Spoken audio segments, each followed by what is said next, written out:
Exam hall में अगर आपके 10-12 क्वेश्चन गलत हो गए तो आपके 40-45 मार्क्स भाड़ में चले गए, और अगर 10-12 क्वेश्चन ठीक हो गए तो आपको प्लस 45-50 मार्क्स मिल सकते हैं, जिनसे आपकी रैंक हजारों लाखों ऊपर हो सकती है। तो कैसे तुक्का लड़ाना है, अगर तुक्का लड़ाना ही है, कैसे जुगाड़ करना है और क्या गलतियां नहीं करनी, मैं आपको जल्दी से बता रही हूँ, सुनते रहिए। राइट, चलिए आगे बढ़ते हैं। सबसे पहले बेटा आपके जो क्वेश्चंस हैं राइट एक्सपेरिमेंटल बेस्ड आ सकते हैं। देखो true false true true false true false, right. तो आपको क्या करना है, आपको देखना है कि यार मतलब आपने ना स्टेटमेंट्स, अच्छा इसको समझा देते हो पहले, इसका मतलब क्या हुआ। जैसे जो स्टेटमेंट बेस्ड क्वेश्चंस होंगे, अगर आपने करना है तुक्का लड़ाना ही है, आप सारे स्टेटमेंट बेस्ड क्वेश्चंस को, आप सारे असर्शन रीजन बेस्ड क्वेश्चंस को फटाफट पहले स्टेटमेंट्स को ट्रू फॉल्स लिख दो कि यार स्टेटमेंट ट्रू है कि फॉल्स है। उसके बाद ऑप्शंस पे जब आप जाओगे तो आपके लिए ऑप्शन सॉल्व करना बहुत ज्यादा आसान हो जाएगा। सीधा स्टेटमेंट के बाद ऑप्शंस मत पढ़ना, कंफ्यूजन हो जाता है। पहले एक स्टेटमेंट पढ़े, अपने मन में उसको एनालाइज करो स्टेटमेंट को, राइट। पहले स्टेटमेंट को रीड करो, स्टेटमेंट को आप अपने ही मन में एनालाइज करो, एनालाइज करने के बाद खुद ही उसको ट्रू फॉल्स बता दो। उसके बाद आप बताओ क्वेश्चन आपसे क्या पूछ रहे हैं, statement A is correct, correct explanation, question answer करना आपके लिए बहुत इजी हो जाएगा। प्लीज इसे फॉलो कीजिएगा। फिजिक्स के क्वेश्चंस पे हमेशा मैं एक चीज कहती हूँ, यूनिट्स पे और डायमेंशंस पे फोकस कीजिए। अगर आप यूनिट्स पे और डायमेंशंस पे फोकस करोगे तो बहुत बार क्वेश्चन बिना सॉल्व के, ऐसा नहीं होता कि हर बार होगा, पर बहुत बार अगर डायमेंशंस पे फोकस करोगे, यूनिट्स पे फोकस करोगे, तो क्वेश्चन बहुत इजीली बिना सॉल्व किए भी निकल सकता है, राइट। न्यूमेरिकल वैल्यूज में कभी आप देखो, कई बार क्या होता है ना फिजिक्स में, आपको पता है यार ये तो मल्टीप्लिकेशन से भी नहीं आ रहा, डिवीजन से आ रहा है, बहुत वेग है।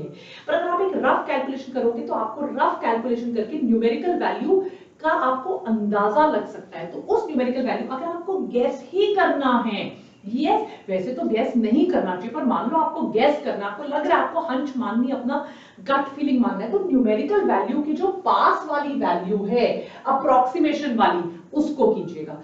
यस अभी भी आपके पास टाइम है, जितने भी आपके एक्सपेरिमेंट्स में साइंटिस्ट के नाम है, उनकी किताबें हैं, एग्जांपल्स हैं, थ्योरी के ऊपर डायरेक्ट क्वेश्चन आते हैं फिजिक्स और केमिस्ट्री में भी। अब जो आज रात का फाइनल रिवीजन करना है उसमें थ्योरी पे ज्यादा फोकस करो, सॉल्विंग पे फोकस अब मत करो। सॉल्विंग तो अब जो होगी सो एग्जाम में ही होगी, थ्योरी पे फोकस करो। करेक्ट आंसर सीधा डायरेक्ट क्वेश्चन पूछा जाएगा, आप थ्योरी पर अब ज्यादा फोकस कीजिए बच्चों।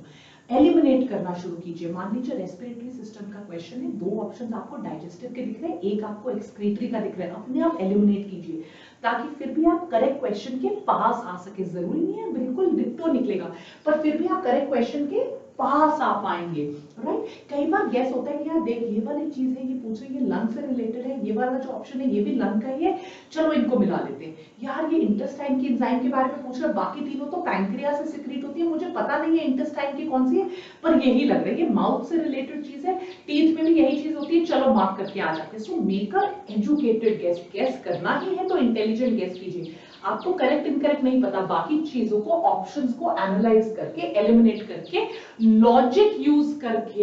एपिडर्मिस की बात कर रहा है तो हो सकता है यार केराटिन तो एपिडर्मिस में होगा, इंटरनल ऑर्गन्स में नहीं होता, तो ये आउटर की चीज की बात कर रहा है। तो लॉजिक, अपना दिमाग लड़ाकर करना ही, ऐसे रैंडम इंकी पिंकी पॉन्ग की बात करके नहीं आना है एग्जाम में, राइट। जो भी करना है तुक्के नहीं बढ़ाने, आपने ढंग से काम करना है। पर फिर भी बेटा अगर आपको लग रहा है ये क्वेश्चन सॉल्व नहीं हो रहा है, ज्यादा टाइम लग रहा है, बिकॉज टाइम इज एवरीथिंग, किसी और क्वेश्चन पे उतना टाइम लगाकर आंसर निकल आएगा। So do not overthink, please remember कि आपका टाइम ही सब कुछ है, आपको अपना टाइम बहुत वाइजली, बहुत अच्छे से यूटिलाइज करना है, राइट। आप यहां भी देख रहे हो वानी मैम कितनी जल्दी आपको पढ़ा रही है।